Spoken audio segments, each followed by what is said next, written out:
Hi friends, French fries ಏನಾದರೂ ತಿನ್ನಬೇಕು ಅಂದ್ಕೊಂಡಾಗ ಆಲೂಗಡ್ಡೆ ಜಾಸ್ತಿ ಇಲ್ಲ ಅಂದಾಗ ಈ ರೀತಿ ಮಾಡಿ ನೋಡ್ರಿ. ಫ್ರೆಂಚ್ ಫ್ರೈಸ್ಗಿಂತನೂ ಅದ್ಭುತವಾದಂಥ ರುಚಿ ಕೊಡುವ ಈ ಸ್ನ್ಯಾಕ್ಸನ್ನು ಒಂದ್ಸರಿ ಮಾಡಿ ನೋಡ್ರಿ.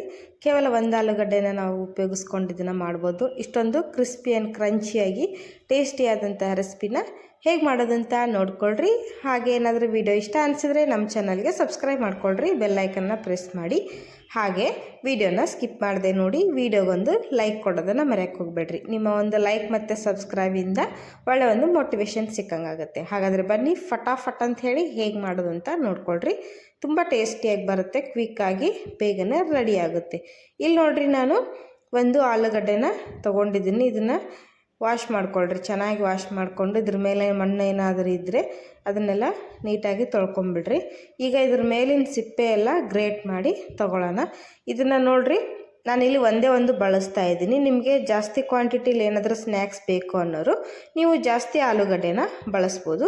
ಈಗ ನೋಡಿರಿ, ಇದ್ರ ಮೇಲಿನ ಸಿಪ್ಪೆ ಎಲ್ಲ ಅದನ್ನು ತೆಗಿತಾ ಇದ್ದೀನಿ ನಾನು. ಸಿಪ್ಪೆ ಇದ್ದರೆ ಸ್ನ್ಯಾಕ್ಸ್ ಚೆನ್ನಾಗಿ ಬರೋದಿಲ್ಲ, ಹಾಗಾಗಿ ಸಿಪ್ಪೆನ ಇದನ್ನು ನೀಟಾಗಿ ತಗೊಂಬಿಡ್ರಿ. ಇದರಲ್ಲಿ ಎಷ್ಟೇ ನಾವು ಚೆನ್ನಾಗಿ ವಾಶ್ ಮಾಡ್ತೀವಿ ಅಂದರೂ ಚಿಕ್ಕ ಚಿಕ್ಕದಾದಂತಹ ಮರಳು ಮಣ್ಣು ಇರುತ್ತೆ ನೋಡಿರಿ. ಈ ಥರ ತಗೊಂಬಿಟ್ರೆ ಚೆನ್ನಾಗಿ ಬರುತ್ತೆ ಸ್ನ್ಯಾಕ್ಸು. ಈಗ ನೋಡಿರಿ, ಇದನ್ನು ಚೆನ್ನಾಗಿ ಗ್ರೇಟ್ ಮಾಡಬೇಕು ನೀಟಾಗಿ.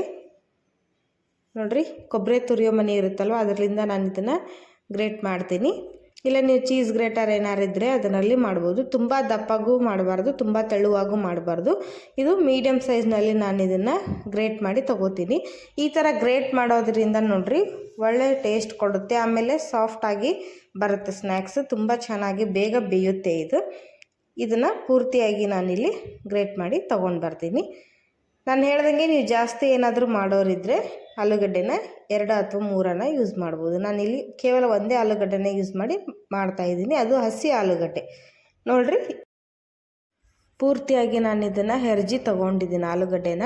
ಇದನ್ನು 2 ಸರಿ ನೀರಿನಲ್ಲಿ ಹಾಕಿ ವಾಶ್ ಮಾಡಿ ತೊಗೊಳ್ರಿ. ಇದರಲ್ಲಿ ಸ್ಟಾರ್ಚ್ ಇರುತ್ತೆ, ಸ್ಟಾರ್ಚ್ ಇದ್ದರೆ ನೋಡಿರಿ ಅಂಟಂಟಾಗಿ ಬರುತ್ತೆ. ಸ್ನ್ಯಾಕ್ಸ್ ಕ್ರಿಸ್ಪಿಯಾಗಿ ಬರಬೇಕು ಅಂದರೆ ಇದನ್ನು 1-2 ಸರಿ ಲೇಯರ್ಸನ್ನು ಚೆನ್ನಾಗಿ ವಾಶ್ ಮಾಡ್ಕೊಳ್ರಿ ನೀರಲ್ಲಿ. 1-2 ನೀರಲ್ಲಿ ತೊಳೆದ್ರೆ ನೋಡಿರಿ ಸೂಪರಾಗಿ ಬರುತ್ತೆ.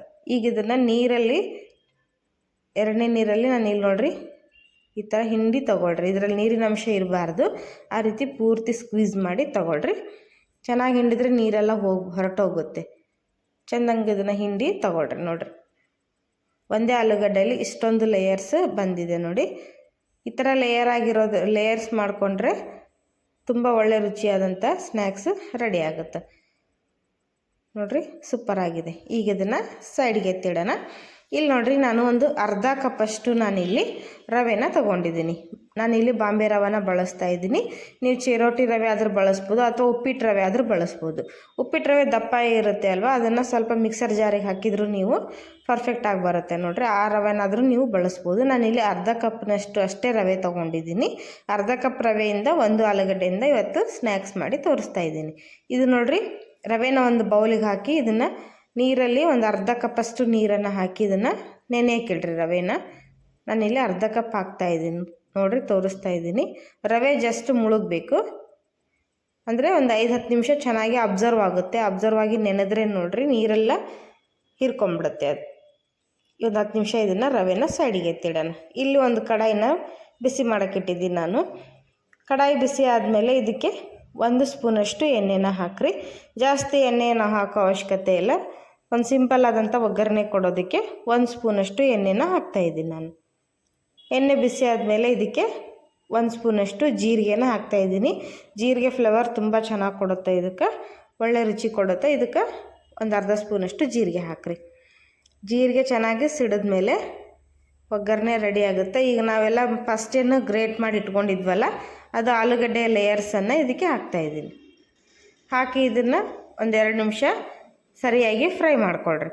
ಒಗ್ಗರಣೆಯಲ್ಲಿ ಆಲೂಗಡ್ಡೆ ಲೇಯರ್ಸ್ ಏನಿರ್ತದಲ್ಲ ಇದನ್ನು ಸರಿಯಾಗಿ ಫ್ರೈ ಮಾಡ್ಕೋಬೇಕು. ಇದೇನು ತಳ ಹಿಡಿಯೋದಿಲ್ಲ, ನೀಟಾಗಿ ಫ್ರೈ ಆಗುತ್ತೆ. 1-2 ನಿಮಿಷ ಇದು ಹಸಿ ವಾಸನೆ ಏನಿರುತ್ತೆ ನೋಡಿರಿ, ಇದು ಹೋಗೋವರೆಗೂ ಇದನ್ನು ಫ್ರೈ ಮಾಡಿಕೊಳ್ರಿ. ಸ್ವಲ್ಪ ಲೋ ಫ್ಲೇಮ್ ಇಟ್ಟು ಫ್ರೈ ಮಾಡಿಕೊಳ್ರಿ, ಬೇಗ ಫ್ರೈ ಆಗುತ್ತೆ. ಅಂದರೆ ಲೋ ಫ್ಲೇಮ್ ಇಡೋದ್ರಿಂದ ಅದು ನಿಧಾನವಾಗಿ ಎಲ್ಲ ಹಸಿ ವಾಸನೆ ಹೋಗುತ್ತೆ. ಆಮೇಲೆ ಕೆಂಪಗಾಗೋದಿಲ್ಲ ನೋಡಿರಿ, ಕಲರು ಒಂದೊಂದು ಸರಿ ಬರ್ನ್ ಆದಂಗೆ ಆಗುತ್ತೆ, ಹಂಗೆ ಆಗೋದಿಲ್ಲ. ಸ್ವಲ್ಪ ಲೋ ಫ್ಲೇಮ್ ಇಟ್ಕೊಂಡು ಇದನ್ನು ಫ್ರೈ ಮಾಡ್ಕೊಳ್ರಿ. ಇದಕ್ಕೆ ರುಚಿಗೆ ತಕ್ಕಷ್ಟು ಉಪ್ಪನ್ನು ಹಾಕ್ತಾಯಿದ್ದೀನಿ ನಾನು. ಒಂದು ಅರ್ಧ ಸ್ಪೂನಷ್ಟು ಉಪ್ಪನ್ನು ಹಾಕ್ತಾಯಿದ್ದೀನಿ. ಆಮೇಲೆ ಖಾರಕ್ಕೆ ನಾನಿಲ್ಲಿ ಚಿಲ್ಲಿ ಫ್ಲೆಕ್ಸನ್ನು ಹಾಕ್ತಾಯಿದ್ದೀನಿ. ನಿಮಗೆ ಚಿಲ್ಲಿ ಫ್ಲೆಕ್ಸ್ ಇದ್ದರೆ ಹಾಕ್ರಿ, ಇಲ್ಲಾಂದರೆ ಅಚ್ಚ ಖಾರದ ಪುಡಿನ 1 ಟೀ ಸ್ಪೂನಷ್ಟು ಹಾಕ್ಬೋದು. ಹಾಕಿ ಇದನ್ನು ಕೂಡ ಮಿಕ್ಸ್ ಮಾಡಿಕೊಡ್ರಿ ಚೆನ್ನಾಗಿ. ನೋಡಿರಿ, ಜಾಸ್ತಿ ಎಣ್ಣೆ ಏನು ಬೇಕಾಗೋದಿಲ್ಲ. 1 ಸ್ಪೂನಷ್ಟು ಎಣ್ಣೆಯಲ್ಲಿ ಇದನ್ನು ನಾವು ಒಗ್ಗರಣೆ ಹಾಕಿ ಆಲೂಗಡ್ಡೆನ ಫ್ರೈ ಮಾಡ್ಬೋದು. ಈಗ ಇಲ್ಲಿ ಒಂದು ಅರ್ಧ ಸ್ಪೂನಷ್ಟು ಅರಿಶಿನ ಪುಡಿ ಮತ್ತು ಅರ್ಧ ಸ್ಪೂನಷ್ಟು ಗರಂ ಮಸಾಲೆನ ಹಾಕ್ತಾಯಿದ್ದೀನಿ. ಗರಂ ಮಸಾಲ ಫ್ಲೇವರ್ಗೋಸ್ಕರ ನಿಮ್ಮ ಹತ್ರ ಯಾವ ಮಸಾಲ ಇದೆಯೋ ಅದನ್ನು ಬಳಸ್ಬೋದು, ಅಥವಾ ಚಿಕನ್ ಮಸಾಲನಾದರೂ ನೀವು ಹಾಕ್ಬೋದು. ಧನಿಯಾ ಪೌಡ್ರ್ ಇದ್ದರೆ ಧನಿಯಾ ಪೌಡ್ರನ್ನಾದರೂ ನೀವು ಹಾಕ್ಬೋದು. ನಿಮ್ಮ ಮನೇಲಿ ಯಾವ್ದು ಅವೈಲೇಬಲ್ ಇದೆಯೋ ಅದನ್ನು ಮಾಡ್ಕೊಳ್ರಿ. ಇಲ್ಲಿ ನೋಡಿರಿ, ಕೆಲವೇ ಇಂಗ್ರೀಡಿಯೆಂಟ್ಸನ್ನು ಬಳಸಿ ನಾನು ಮಾಡ್ತಾಯಿದ್ದೀನಿ. ಇವೆಲ್ಲ ಮನೆಯಲ್ಲಿ ಈಸಿಯಾಗಿ ಅವೈಲೇಬಲ್ ಇರುವಂತಹ ಸಾಮಗ್ರಿಗಳನ್ನು ಬಳಸ್ಕೊಂಡು ನಾವು ಸಿಂಪಲ್ ಆದಂತಹ ಮಕ್ಕಳಿಂದ ಹಿಡಿದು ದೊಡ್ಡವರವರೆಗೂ ಇಷ್ಟಪಡುವಂಥ ಈ ಸ್ನ್ಯಾಕ್ಸನ್ನು ಒಂದು ಸರಿ ನೀವು ಟ್ರೈ ಮಾಡಿ ನೋಡಿರಿ, ಖಂಡಿತ ಎಲ್ರಿಗೂ ಇಷ್ಟ ಆಗುತ್ತೆ. ನೋಡಿರಿ, ಒಂದು 2 ನಿಮಿಷ ನಾನು ಲೋ ಫ್ಲೇಮ್ ಇಟ್ಟು ಬಿಟ್ಟಿದ್ದೆ. ಲಾಸ್ಟಲ್ಲಿ ಇದಕ್ಕೆ ನಾನು ಕೊತ್ತಂಬರಿ ಸೊಪ್ಪನ್ನು ಆ್ಯಡ್ ಮಾಡ್ತಾಯಿದ್ದೀನಿ. ಕೊತ್ತಂಬರಿ ಸೊಪ್ಪು ಫ್ಲೇವರ್ ಕೂಡ ತುಂಬ ಚೆನ್ನಾಗಿ ಕೊಡುತ್ತೆ, ರುಚಿ ಮಾತ್ರ ಸೂಪರಾಗಿರುತ್ತೆ. ಇದು ಇದ್ದರೆ ದಯವಿಟ್ಟು ಮಿಕ್ಸ್ ಮಾಡಿಬಿಡ್ರಿ, ಹಾಕ್ರಿ, ಚೆನ್ನಾಗಿರುತ್ತೆ. ಇಲ್ಲ ಅಂದರೆ ನೀವು ಕರಿಬೇವು ಸೊಪ್ಪನ್ನು ಸಹಿತ ಸಣ್ಣಗೆ ಕಟ್ ಮಾಡಿ ಹಾಕ್ಬೋದು, ಅದ್ರ ಫ್ಲೇವರ್ ಕೂಡ ತುಂಬ ಚೆನ್ನಾಗಿ ಕೊಡುತ್ತೆ ಇದಕ್ಕೆ.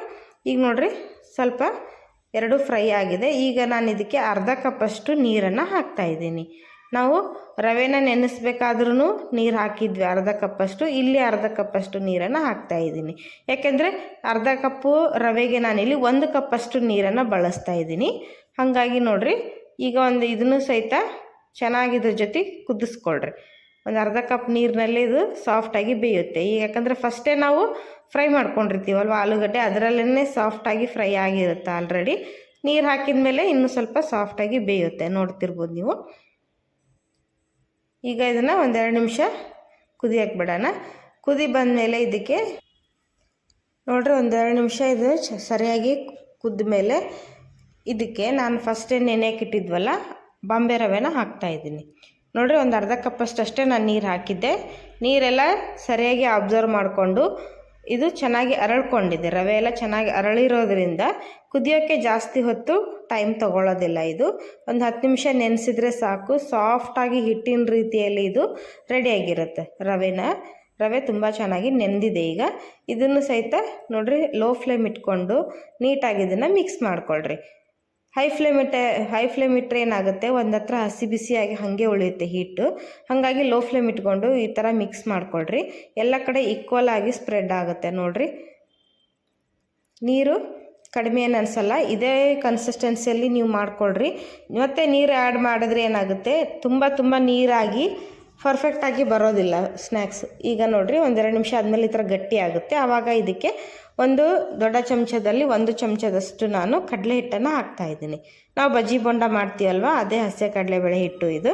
ಇದನ್ನು ಹಸಿ ಕಡಲೆಬೇಳೆ ಹಿಟ್ಟನ್ನು ಚೆನ್ನಾಗಿ ಇದ್ರ ಜೊತೆ ಮಿಕ್ಸ್ ಮಾಡ್ಕೊಳ್ರಿ. ಕಡಲೆಬೇಳೆ ಹಿಟ್ಟಿಂದ ಹಸಿ ಫ್ಲೇವರ್ ಏನಿರುತ್ತೆ ನೋಡಿರಿ, ಹಸಿ ವಾಸನೆ ಅದ್ರ ಹೋಗೋವರೆಗೂ ಇದನ್ನು ಹಿಟ್ಟಿನ ಜೊತೆ ಸರಿಯಾಗಿ ಮಿಶ್ರಣ ರೆಡಿ ಮಾಡ್ಕೊಳ್ರಿ. ಈ ಕಡಲೆಬೇಳೆ ಹಿಟ್ಟನ್ನು ಬಳಸೋದ್ರಿಂದ ಸ್ನ್ಯಾಕ್ಸಿಗೆ ಇನ್ನೂ ಒಳ್ಳೆ ರುಚಿ ಕೊಡುತ್ತೆ, ಜಾಸ್ತಿ ಟೇಸ್ಟಿಯಾಗಿ ಬರುತ್ತೆ ನೋಡಿ. ಹಾಗಾಗಿ ಇದನ್ನು ಸ್ವಲ್ಪ ಇದ್ರ ಜೊತೆ ಮಿಕ್ಸ್ ಮಾಡ್ತಾ ಇದನ್ನು ಇದ್ರ ಜೊತೆ ಹುರ್ಕೊಳ್ರಿ. ಇದು ಯಾವ ರೀತಿ ಆಗಬೇಕು ಅಂದರೆ ಪೂರ್ತಿ ಗಟ್ಟಿಯಾಗಿ ಹಿಟ್ಟಿನ ರೀತಿಯಲ್ಲಿ ರೆಡಿ ಆಗಬೇಕು. ನಾವು ಚಪಾತಿ ಹಿಟ್ಟೆಲ್ಲ ಹೇಗೆ ರೆಡಿ ಮಾಡ್ತೀವೋ ಆ ಹದಕ್ಕೆ ಇದು ಬರಬೇಕು ನೋಡಿರಿ. ಸ್ವಲ್ಪ ಮಿಕ್ಸ್ ಮಾಡ್ತಾ ಹೋಗ್ರಿ. ತಾನಾಗೆ 1-2 ನಿಮಿಷ ಈ ಥರ ಮಿಕ್ಸ್ ಮಾಡಿದ್ರೆ ಸರಿಯಾಗಿ ಮಿಕ್ಸ್ ಆಗುತ್ತೆ. ನೋಡಿರಿ, ಈ ಥರ ಕಲಿಸ್ಕೊಳ್ರಿ. ಈಗ ಇದು ಪರ್ಫೆಕ್ಟಾಗಿ ರೆಡಿಯಾಗಿದೆ, ಸ್ವಲ್ಪ ಕೂಡ ಅಂಟುಕೊಂಡಿಲ್ಲ. ನೋಡಿರಿ, ನಾವು ರವೆ ಬಳಸಿ ಮಾಡಿರೋದಂತ ಗೊತ್ತೇ ಆಗೋದಿಲ್ಲ ನೋಡಿರಿ, ಅಷ್ಟು ಕರೆಕ್ಟಾಗಿ ಬಂದಿದೆ. ಈಗ ನೋಡಿರಿ, ಇಲ್ಲಿ ಕೈಲಿ ಸ್ವಲ್ಪ ಮುಟ್ಟಿ ನೋಡಿರಿ, ಗೊತ್ತಾಗುತ್ತೆ, ನಾರ್ಮಲ್ ಬಿಸಿ ಇರುತ್ತೆ. ಈಗ ಇದು ಪರ್ಫೆಕ್ಟಾಗಿ ಹಿಟ್ಟು ರೆಡಿಯಾಗಿದೆ, ಯಾವುದೇ ಇದರಲ್ಲಿ ಹಸಿ ವಾಸನೆ ಇಲ್ಲ, ಚೆನ್ನಾಗಿದು ಫ್ರೈ ಆಗಿದೆ. ಈಗ ಇದನ್ನೊಂದು ತಟ್ಟೆಗೆ ತೆಗೆದು ಇದನ್ನು ತಣ್ಣಗಾಗೋಕ್ಕೆ ಬಿಡಬೇಕು. ಒಂದು 10 ನಿಮಿಷ ಬಿಟ್ಟರೆ ಚೆನ್ನಾಗಿ ತಣ್ಣಗಾಗುತ್ತೆ. ತಣ್ಣಗಾದ್ಮೇಲೆ ಇದನ್ನು ಸ್ನ್ಯಾಕ್ಸನ್ನು ಪ್ರಿಪೇರ್ ಮಾಡ್ಕೊಳ್ರಿ. ಯಾಕಂದರೆ ಬಿಸಿ ಇರಬೇಕಾದ್ರೆ ಜಾಸ್ತಿ ಆಯಿಲ್ ಅಬ್ಸರ್ವ್ ಮಾಡ್ಕೊಳ್ಳುತ್ತೆ. ಈಗ ನೋಡಿರಿ, ಪೂರ್ತಿಯಾಗಿ ತಣ್ಣಗಾಗಿದೆ. ಸ್ವಲ್ಪ ಕೈಗೆ ಎಣ್ಣೆ ಸವರ್ಬಿಟ್ಟು ಇದನ್ನು ಮತ್ತೆ ಹಿಟ್ಟಿನ ಆಕಾರದಲ್ಲಿ ನೀಟಾಗಿ ಇದನ್ನು ನಾದ್ಕೊಳ್ರಿ.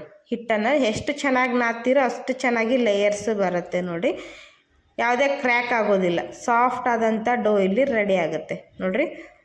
ಕೈಯಿಂದ ಇದನ್ನು ಪ್ರೆಸ್ ಮಾಡಿ ಇದನ್ನು ನಾದ್ಕೊಳ್ರಿ. ಪೂರ್ತಿ ಇದು ನೋಡಿರಿ ಹಿಟ್ಟನ್ನು ಹಾಕಿ ನಾವು ಮಾಡಿದ್ವಿ ಅನ್ಕೋಬೇಕು, ಅಷ್ಟು ಸರಿಯಾಗಿ ಬರುತ್ತೆ. ಈಗ ಇದನ್ನು ಒಂದು ರೋಲ್ ಥರ ರೆಡಿ ಮಾಡ್ಕೊಳ್ರಿ. ರೋಲ್ ಮಾಡಿ ನಾನಿಲ್ಲಿ ತೋರಿಸ್ತೀನಿ ನೋಡಿರಿ, ಈ ರೀತಿ ಮಾಡ್ಕೊಳ್ರಿ. ತುಂಬ ದಪ್ಪಗೂ ಇರಬಾರ್ದು, ತುಂಬ ತೆಳ್ಳಗೂ ಇರಬಾರ್ದು.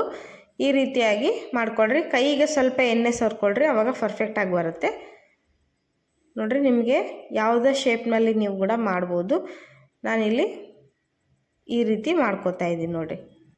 ನಾವು ಮಾಮೂಲಿ ಕೋಡುಬಳೆ ಎಲ್ಲ ಹೊಸಿತೀವಲ್ವ, ಆ ರೀತಿ ಇದನ್ನು ಹೊಸ್ಕೊಂಡು ರೆಡಿ ಮಾಡ್ಕೊಳ್ರಿ. ನಿಮಗೆ ಎಷ್ಟು ಉದ್ದ ಬೇಕೋ ನೋಡಿರಿ, ಅಷ್ಟು ಉದ್ದ ನೋಡಿಕೊಂಡು ಇದನ್ನು ಕಟ್ ಮಾಡ್ಕೊಳ್ರಿ. ಆದರೆ ತುಂಬ ದಪ್ಪ ಮಾಡೋಕ್ಕೆ ಹೋಗಬೇಡ್ರಿ, ಮೀಡಿಯಮ್ ಸೈಜ್ನಲ್ಲಿರಿ. ಪೂರ್ತಿ ತೆಳಗಾಗಬಾರ್ದು, ಪೂರ್ತಿ ದಪ್ಪನೂ ಆಗಬಾರ್ದು. ಈ ರೀತಿ ನೈಫ್ ತೊಗೊಂಡು ಕಟ್ ಮಾಡಿಕೊಡ್ರಿ ಚಾಕುವಿನಿಂದ. ನಾನು ನೋಡಿರಿ ಒಂದೇ ಸೈಜ್ನಲ್ಲಿ ಎಲ್ಲದನ್ನು ಕಟ್ ಮಾಡ್ತಾಯಿದ್ದೀನಿ. ಇದೇ ರೀತಿ ಮಾಡ್ಕೊಳ್ರಿ. ದೊಡ್ಡದಾಗಿ ಹೊಸ್ತರೆ ನೋಡಿರಿ ಬೇಗನೆ ನೀವು ಮಾಡ್ಕೋಬೋದು ನೋಡಿ. ಸೂಪರಾಗಿ ಬಂದಿದೆ. ಇದೇ ರೀತಿ ಎಲ್ಲದನ್ನು ನೀವು ಲೇಯರ್ಸನ್ನು ಮಾಡ್ಕೊಳ್ರಿ. ನಿಮಗೆ ಬೇಡ ಅನ್ನೋರು ನೀವು ಕೋಡುಬಳೆ ಶೇಪ್ನಲ್ಲೂ ಮಾಡ್ಕೋಬೋದು, ರೌಂಡಾಗಿ ಈ ರೀತಿನಾದರೂ ಮಾಡ್ಕೋಬೋದು. ಈ ರೀತಿ ಮಾಡಿದ್ರೆ ನೋಡಿರಿ ಫ್ರೆಂಚ್ ಫ್ರೈಸ್ ಥರ ಕಾಣಿಸುತ್ತೆ, ತುಂಬ ಚೆನ್ನಾಗಿ ಬರುತ್ತೆ. ಇದೇ ರೀತಿ ಎಲ್ಲದನ್ನು ನಾನು ರೆಡಿ ಮಾಡ್ಕೊಂಡಿದ್ದೀನಿ ನೋಡಿರಿ. ಒಂದು ಅರ್ಧ ಕಪ್ಪು ರವೆನಲ್ಲಿ ಮತ್ತು ಒಂದು ಆಲೂಗಡ್ಡೆನ ಬಳಸಿಬಿಟ್ಟು ಒಂದು ಪ್ಲೇಟ್ ತುಂಬ ಆಗುವಷ್ಟು ನಾನಿಲ್ಲಿ ಸ್ನ್ಯಾಕ್ಸನ್ನು ಮಾಡಿದ್ದೀನಿ. ನೀವು ನೋಡ್ತಾ ಇರ್ಬೋದು, ತುಂಬ ಚೆನ್ನಾಗಿ ಬರುತ್ತೆ. ನೀವು ಕೂಡ ಇದೇ ರೀತಿ ಮಾಡ್ಕೊಂಡು ನೋಡಿರಿ. ಈಗ ಇದನ್ನು ಫ್ರೈ ಮಾಡ್ಕೊಳ್ಳೋಣ. ಫ್ರೈ ಮಾಡೋಕ್ಕೆ ಕಡಾಯಿನ ಬಿಸಿ ಮಾಡೋಕ್ಕೆ ಇಟ್ಟಿದ್ದೆ. ನಾನು ಚಿಕ್ಕದಾದಂಥ ಕಡಾಯಿನಲ್ಲಿ ಫ್ರೈ ಮಾಡ್ತಾಯಿದ್ದೀನಿ. ಈಗ ಚೆನ್ನಾಗಿ ಬಿಸಿ ಆದಮೇಲೆ ಇದಕ್ಕೆ ಫ್ರೈ ಮಾಡೋದಕ್ಕೆ ಎಣ್ಣೆನ ಹಾಕ್ಕೊಳ್ರಿ. ನಾನಿಲ್ಲಿ ಶಾಲೋ ಫ್ರೈ ಮಾಡ್ತಾಯಿದ್ದೀನಿ, ಡೀಪ್ ಫ್ರೈ ಮಾಡ್ತಾಯಿಲ್ಲ. ನಿಮಗೆ ಬೇಕಾದರೆ ನೀವು ಜಾಸ್ತಿ ಎಣ್ಣೆ ಯೂಸ್ ಮಾಡಿಕೊಂಡು ಡೀಪ್ ಫ್ರೈನೂ ಮಾಡ್ಕೋಬೋದು. ಇಲ್ಲಿ ಸ್ನ್ಯಾಕ್ಸ್ ತುಂಬ ದಪ್ಪ ಇರದೇ ಇರೋ ಕಾರಣ ನಾನಿಲ್ಲಿ ಶಾಲೋ ಫ್ರೈನ ಮಾಡ್ತಾಯಿದ್ದೀನಿ ನೋಡಿರಿ. ಎಣ್ಣೆ ಬಿಸಿಯಾಗಿದೆ. ಎಣ್ಣೆ ಚೆನ್ನಾಗಿ ಬಿಸಿ ಆದಮೇಲೆ ಹಾಕ್ರಿ, ಆವಾಗ ಖಡಕ್ಕಾಗಿ ಕ್ರಿಸ್ಪಿಯಾಗಿ ಬರುತ್ತೆ. ಸ್ಟಾರ್ಟಿಂಗಲ್ಲಿ ಹೈ ಫ್ಲೇಮ್ ಇಟ್ಕೊಂಡು ಇದನ್ನು ಫ್ರೈ ಮಾಡ್ಕೊಳ್ರಿ. ಸ್ವಲ್ಪ ಫ್ರೈ ಆದಮೇಲೆ ಲೋ ಫ್ಲೇಮ್ ಇಟ್ಕೊಂಡು ತುಂಬ ಹೊಂಬಣ್ಣ ಬರೋವರೆಗೂ ಇದನ್ನು ಫ್ರೈ ಮಾಡ್ಕೊಳ್ರಿ, ಆವಾಗ ಕ್ರಿಸ್ಪಿಯಾಗಿ ಬರುತ್ತೆ. ನೀವು ಇದನ್ನು ಸ್ಟೋರ್ ಮಾಡಿ ಕೂಡ ಇಟ್ಕೋಬೋದು. ಮಕ್ಕಳಿಗೆ ಸ್ನ್ಯಾಕ್ಸ್ ಆಗಿ ಕೊಡ್ಬೋದು, ಇಲ್ಲಾಂದರೆ ನೀವು ಟೀ ಟೈಮ್ ಸ್ನ್ಯಾಕ್ಸ್ ಆಗಿ ತಿನ್ಬೋದು, ಅಥವಾ ಲಂಚ್ ಬಾಕ್ಸಲ್ಲಿ ಸ್ನ್ಯಾಕ್ಸ್ ಆಗು ನೀವು ಕೊಡ್ಬೋದು. ನಿಮಗೆ ಯಾವಾಗ ಬೇಕೋ ಅವಾಗ ನೀವು ಈ ಥರ ಮಾಡ್ಕೋಬೋದು ನೋಡಿರಿ. ಆಮೇಲೆ ಲೋ ಫ್ಲೇಮ್ ಇಟ್ಕೊಂಡು ಒಂದು ಹತ್ರ ಬೆಂದ ಮೇಲೇ ಇದನ್ನು ತಿರುಗಿಸಾಕ್ರಿ, ಇಲ್ಲಾಂದರೆ ಒಡೆದೋಗೋ ಚಾನ್ಸಸ್ ಇರುತ್ತೆ, ಎಣ್ಣೆಯಲ್ಲಿ ಸ್ಪ್ರೆಡ್ ಆಗಿಬಿಡುತ್ತೆ. ಹಾಗಾಗಿ ನಾನು ಹೇಳಿದ್ದು ಫಸ್ಟು ಫ್ರೈ ಮಾಡಬೇಕಾದ್ರೆ ಹೈ ಫ್ಲೇಮ್ ಇಟ್ಕೊಂಡು ಫ್ರೈ ಮಾಡಿರಿ, ಆಮೇಲೆ ಲೋ ಫ್ಲೇಮ್ ಇಟ್ಕೊಂಡು ಈ ಥರ ಫ್ರೈಗೆ ಹಾಕ್ಬಿಡ್ರಿ. ಆವಾಗ ನೀಟಾಗಿ ಒಳಗಡೆಯಿಂದನೂ ಚೆನ್ನಾಗಿ ಫ್ರೈ ಆಗುತ್ತೆ ನೋಡಿರಿ. ಒಂದು ಹತ್ರ ಫ್ರೈ ಆದಮೇಲೆ ಇದನ್ನೆರಡು ಕಡೆ ಈ ಥರ ಗೋಲ್ಡನ್ ಬ್ರೌನ್ ಬರೋವರೆಗೂ ಖಡಕ್ಕಾಗಿ ಫ್ರೈ ಮಾಡ್ಕೊಳ್ರಿ. ಆಯಿಲ್ ಏನು ಜಾಸ್ತಿ ಅಬ್ಸರ್ವ್ ಮಾಡ್ಕೊಳ್ಳೋದಿಲ್ಲ, ಸರಿಯಾಗಿ ಬರುತ್ತೆ ನೋಡಿ. ಈಗಿದು ಚೆನ್ನಾಗಿ ಫ್ರೈ ಆಗಿದ್ದಾವ. ಈಗ ಎಣ್ಣೆ ಬಸ್ದು ಇದನ್ನು ಪ್ಲೇಟಿಗೆ ಹಾಕಿ ಸರ್ವ್ ಮಾಡೋಣ ನೋಡಿರಿ. ಕ್ವಿಕ್ಕಾಗಿ ಈಸಿಯಾಗಿ ನೀವು ಇದನ್ನು ಮಾಡ್ಕೋಬೋದು. ಎಣ್ಣೆ ಬಸ್ದು ತಗೊಳ್ರಿ ಪ್ಲೇಟಿಗೆ, ಎಲ್ಲರೂ ತಿನ್ಬೋದು ನೋಡಿರಿ. ಎಷ್ಟು ಪರ್ಫೆಕ್ಟಾಗಿ ಬಂದಿದೆ ಅಂಥೇಳಿ ಕಾಣಿಸ್ತಾ ಇರ್ಬೋದು ನಿಮಗೆ. ಜಾಸ್ತಿ ಆಯಿಲ್ ಅಬ್ಸರ್ವ್ ಮಾಡ್ಕೊಂಡಿಲ್ಲ, ಸೂಪರಾಗಿ ಬಂದಿದೆ. ನಾವು ಆಲೂಗಡ್ಡೆ ಕಟ್ ಮಾಡಿನೇ ಫ್ರೆಂಚ್ ಫ್ರೈಸ್ ಮಾಡಬೇಕು ಅಂತೆಲ್ಲ, ಈ ರೀತಿನೂ ಮಾಡಿಕೊಂಡು ತಿಂದು ನೋಡಿರಿ, ಎಲ್ಲರೂ ಇಷ್ಟಪಡ್ತಾರೆ. ಹಾಗೆ ನೋಡಿರಿ, ನಿಮಗೆ ಏನಾದರೂ ಈ ರೆಸಿಪಿ ಇಷ್ಟ ಅನಿಸಿದ್ರೆ ನಮ್ಮ ಚಾನಲ್ಗೆ ಸಬ್ಸ್ಕ್ರೈಬ್ ಮಾಡ್ಕೊಳ್ರಿ, ಬೆಲ್ಲೈಕನ್ನ ಪ್ರೆಸ್ ಮಾಡಿರಿ. ಯಾಕಂದರೆ ನಾನು ಹಾಕೋ ಡೈಲಿ ವಿಡಿಯೋ ನೋಟಿಫಿಕೇಷನ್ ನಿಮಗೆ ಬರುತ್ತೆ ಬೆಲ್ಲೈಕನ್ ಪ್ರೆಸ್ ಮಾಡಿದರೆ. ಹಾಗೆ ವಿಡಿಯೋ ಇಷ್ಟ ಅನಿಸಿದ್ರೆ ವಿಡಿಯೋಗೆ ಲೈಕ್ ಕೊಡೋದನ್ನು ಮರೆಯೋಕ್ಕೆ ಹೋಗಬೇಡ್ರಿ. ವಿಡಿಯೋಗೆ ಲೈಕ್ ಕೊಟ್ಟು ಆದಷ್ಟು ನಿಮ್ಮ ಎಲ್ಲ ಫ್ಯಾಮಿಲಿ ಫ್ರೆಂಡ್ ಜೊತೆ ಈ ವಿಡಿಯೋನ ಹೆಚ್ಚು ಶೇರ್ ಮಾಡಿರಿ. ಎಲ್ಲರೂ ಒಂದು ಹೊಸ ರೆಸಿಪಿನ ಕಲ್ತಂಗಾಗುತ್ತೆ, ಹೊಸ ಟೇಸ್ಟ್ ಮಾಡ್ದಂಗಾಗುತ್ತೆ ನೋಡಿ.